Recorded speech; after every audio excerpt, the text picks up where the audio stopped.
Jaya Radha Madhava Punya Bihari.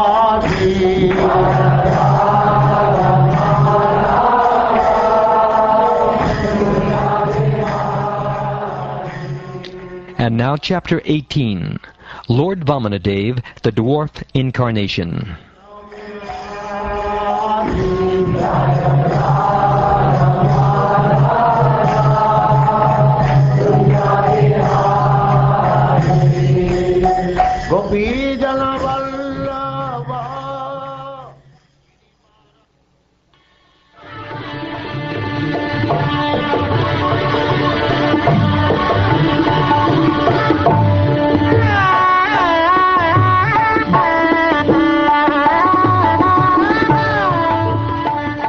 Shukdev Goswami said, after Lord Brahma had thus spoken, glorifying the Supreme Lord's activities and prowess, the Supreme Personality of Godhead, who is never subject to death like an ordinary living being, appeared from the womb of Aditi. His 4 hands were decorated with a conch shell, club, lotus, and disc. He was dressed in yellow garments, and his eyes appeared like the petals of a blooming lotus. The body of the Supreme Personality of Godhead, blackish in complexion, was free from all inebrieties. His lotus face, decorated with earrings resembling sharks, appeared very beautiful, and on his bosom was the mark of Srivatsa. He wore bangles on his wrists, armlets on his arms, a helmet on his head, a belt on his waist, a sacred thread across his chest, and ankle bells decorating his lotus feet. An uncommonly beautiful garland of flowers decorated his bosom, and because the flowers were extremely fragrant, a large group of bees, making their natural humming sounds, invaded them for honey. When the Lord appeared, wearing the Kaustubha gem on his neck, his effulgence vanquished the darkness in the home of the Prajapati Kashyapa. At that time, there was happiness in all directions, in the reservoirs of water like the rivers and oceans, and in the core of everyone's heart. The various seasons displayed their respective qualities, and all living entities in the upper planetary system, in outer space, and on the surface of the earth were jubilant. The demigods, the cows, the Brahmins, and the hills and mountains were all filled with joy. On the day of Shravana Dvadashi, the 12th day of the bright fortnight in the month of Bhadra, or August-September, when the moon came into the lunar mansion Shravana, at the auspicious moment of Abhijit, the Lord appeared in this universe. Considering the Lord's appearance very auspicious, all the stars and planets, from the sun to Saturn, were munificently charitable. O King, when the Lord appeared on Dvadashi, the 12th day of the moon, the sun was at the meridian, as every learned scholar knows. This Dvadashi is called Vijaya. Conch shells, kettle drums, panavas, and anakas vibrated in concert. The sound of these and various other instruments was tumultuous.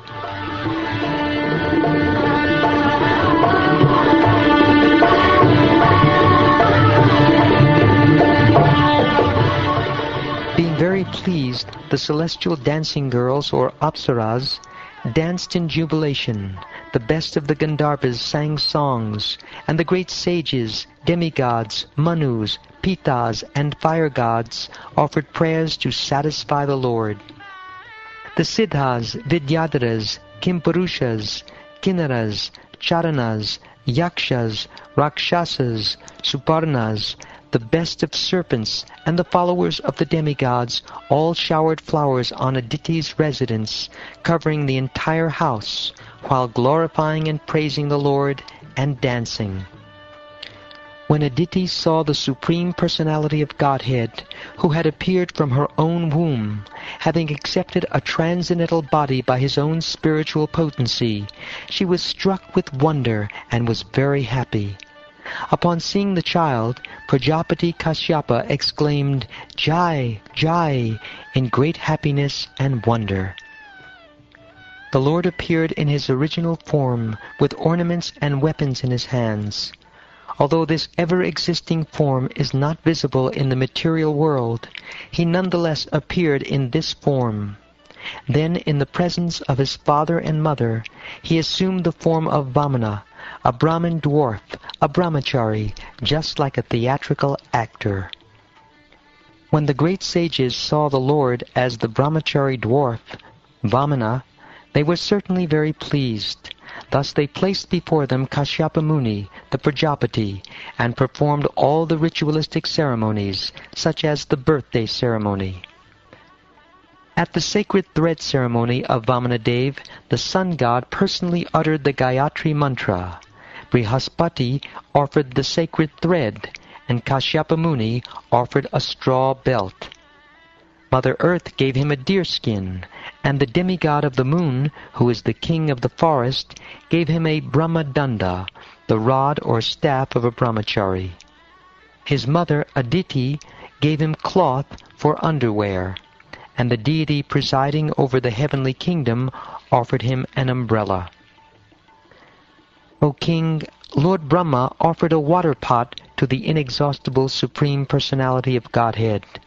The 7 sages offered him kusha grass, and Mother Saraswati gave him a string of Rudraksha beads. When Vamanadeva had thus been given the sacred thread, Kuvera, king of the Yakshas, gave him a pot for begging alms, and Mother Bhagavati, the wife of Lord Shiva and most chaste mother of the entire universe, gave him his first alms. Having thus been welcomed by everyone, Lord Vamanadeva, the best of the brahmacharis, exhibited his Brahman effulgence. Thus he surpassed in beauty that entire assembly, which was filled with great saintly Brahmins. After Lord Sri Vamanadeva set a sacrificial fire, he offered worship and performed a fire sacrifice on the sacrificial field. When the Lord heard that Bali Maharaj was performing Ashvamedha or horse sacrifices under the patronage of Brahmins belonging to the Bhrigu dynasty, the Supreme Lord, who is full in every respect, proceeded there to show his mercy to Bali Maharaj. By his weight he pushed down the earth with every step. While engaged in performing the sacrifice in the field known as Bhrigu Kacha, on the northern bank of the Narmada river, the Brahminical priests, the descendants of Bhrigu, saw Vamanadeva to be like the sun rising nearby. O king, because of Vamanadeva's bright effulgence, the priests, along with Bali Maharaj and all the members of the assembly, were robbed of their splendor. Thus they began to ask one another whether the sun god himself, Sanat Kumara, or the fire god, had personally come to see the sacrificial ceremony. While the priests of the Bhrigu dynasty and their disciples talked and argued in various ways, the Supreme Personality of Godhead, Vamanadeva, holding in his hands the rod, the umbrella, and a water pot full of water, entered the arena of the Ashvamedha sacrifice. Appearing as a Brahmin boy, wearing a belt of straw, a sacred thread, an upper garment of deerskin, and matted locks of hair, Lord Vamanadeva entered the arena of sacrifice. His brilliant effulgence diminished the brilliance of all the priests and their disciples, who thus stood from their seats and welcomed the Lord properly by offering obeisances. Bali Maharaj, jubilant at seeing Lord Vamanadeva, whose beautiful limbs contributed equally to the beauty of his entire body, offered him a seat with great satisfaction. Thus offering a proper reception to the Supreme Personality of Godhead, who is always beautiful to the liberated souls, Bali Maharaj worshipped him by washing his lotus feet. Lord Shiva, the best of demigods, who carries on his forehead the emblem of the moon, receives on his head with great devotion the Ganges water emanating from the toe of Lord Vishnu. Being aware of religious principles, Bali Maharaj knew this. Consequently, following in the footsteps of Lord Shiva, He also placed on his head the water that had washed the Lord's lotus feet. Bali Maharaj then said to Lord Vamanadeva, O Brahman, I offer you my hearty welcome and my respectful obeisances. Please let us know what we may do for you. We think of you as the personified austerity of the great Brahmin sages. O my Lord, because you have kindly arrived at our home, all my forefathers are satisfied. Our family and entire dynasty have been sanctified, and the sacrifice we are performing is now complete because of your presence. O son of a Brahmin, today the fire of sacrifice is ablaze according to the injunction of the Shastra, and I have been freed from all the sinful reactions of my life by the water that has washed your lotus feet. O my Lord, by the touch of your small lotus feet, the entire surface of the world has been sanctified. O son of a Brahmin, it appears that you have come here to ask me for something. Therefore, whatever you want, you may take from me. O best of those who are worshipable, you may take from me a cow, gold, a furnished house, palatable food and drink, the daughter of a Brahmin for your wife, prosperous villages, horses, elephants, chariots, or whatever you desire.